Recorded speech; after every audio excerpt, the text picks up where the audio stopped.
মাননীয় সদস্য জনাব শাহজাহান খান, মাদারীপুর 2, সম্পূরক প্রশ্ন করুন।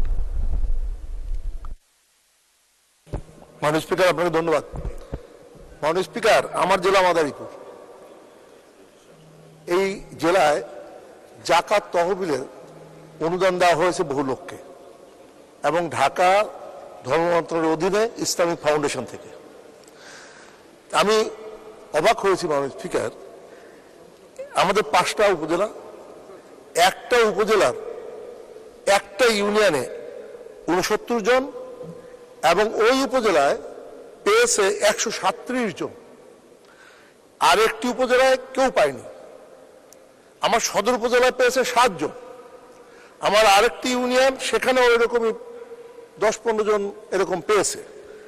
এই বৈষম্যের কারণটা কি? এবং মাননীয় মন্ত্রী দয়া করে বলবেন কি আসলে এই জাকাত তহবিল বন্টনের নীতিমালাটা কি, এবং সেই নীতিমালা অনুযায়ী ইসলামিক ফাউন্ডেশন থেকে এই টাকা অনুদান বরাদ্দ করা হয়েছে কিনা, আর যদি না হয়ে থাকে এই যে একটা বিরাট বৈষম্য, এই বৈষম্যটা উনি দূর করবেন কিনা। ধন্যবাদ।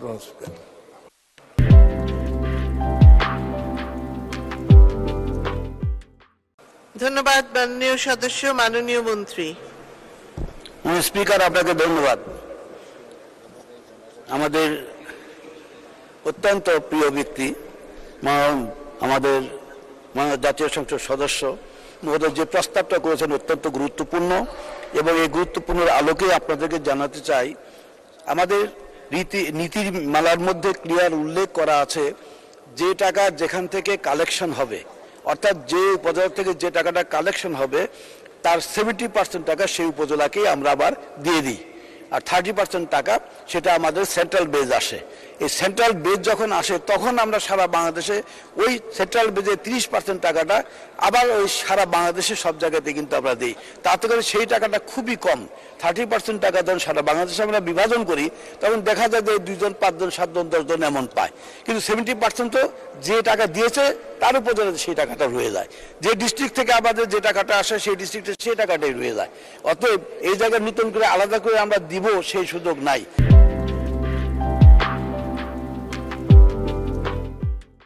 সে কারণেই এবার মাননীয় প্রধানমন্ত্রীর নির্দেশে আমরা আগামী জাকাত আমাদের বোর্ড হয়েছে এবং জাকাত বোর্ডের নীতিমালা হয়েছে, বিধিমালা হয়েছে, সেই আলোকে আগামী হজ পর্ব শেষ হওয়ার পরে আমরা জাকাতকে নিয়ে একটা আন্দোলন জনসমক্ষে একটা এমনভাবে প্রচারটা করতে চাই যে সাধারণ মানুষ যারা জাকাত দেয় তারা যেন উদ্বুদ্ধ হয়।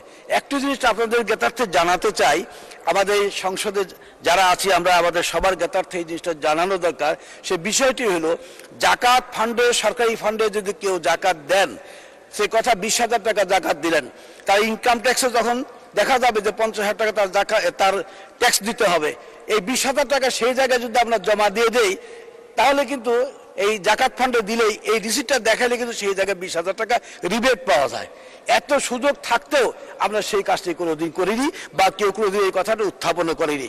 তাই আমি মাননীয় সংসদ সদস্যকে আমাদের মাননীয় স্পিকার মহোদয়ের মাধ্যমে জানাতে চাই, আমরা প্রত্যেকটা উপজেলা থেকে জাকাত কালেকশন যেন করতে পারি, আর ওই কালেকশনের 70% সেই উপজেলাতে জন্য আমরা দিতে পারি।